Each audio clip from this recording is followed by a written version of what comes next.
உமக்கு இன்னும் ஒன்று குறைபடுகிறது. தெய்வமே இறைவா, செல்வரான ஒருவர் உம்மை பின்பற்ற வேண்டுமென்று ஆவல் கொண்டு மை நாடி வருகிறார். மை முழு உள்ளத்தோடு பின்பற்ற வேண்டுமென்கிற ஆர்வம், நீரும் அவருடைய ஆர்வத்தைக் கண்டு அன்பொழுக பார்க்கிறீர்.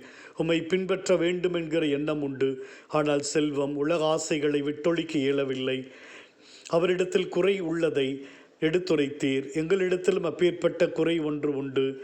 முன் கோபம் என்கிற குறையினால் குடும்பத்தில் ஏற்படுகிற பிரச்சனைகள், குடிப்பழக்கம், போதை பழக்கங்களினால் எங்களுடைய உடலும் ஆன்மாவும் கெட்டுப்போகிற ஒரு நிலை, பிறரன்பு இல்லாத ஒரு குறையினால் தேவையில் இருப்போருக்கு உதவ முடியாத ஒரு நிலை, எங்களுடைய குடும்பத்தில் சந்தேகம் என்கிற குறையினால் ஏற்படும் மன வருத்தங்கள், அகந்தை, ஆணவம் என்கிற குறையினால் உறவில் ஏற்படுகிற விரிசல்கள், பிரிவினைகள், பொறுமை இல்லாத ஒரு சூழலினால் நடைபெறும் வாக்குவாதங்கள், குடும்ப உறவு சிதைந்து போகிற சூழல், எங்களின் இந்த குறைகள் அனைத்தையும் மாற்றி அமைக்கும்படி செபிக்கிறோம்.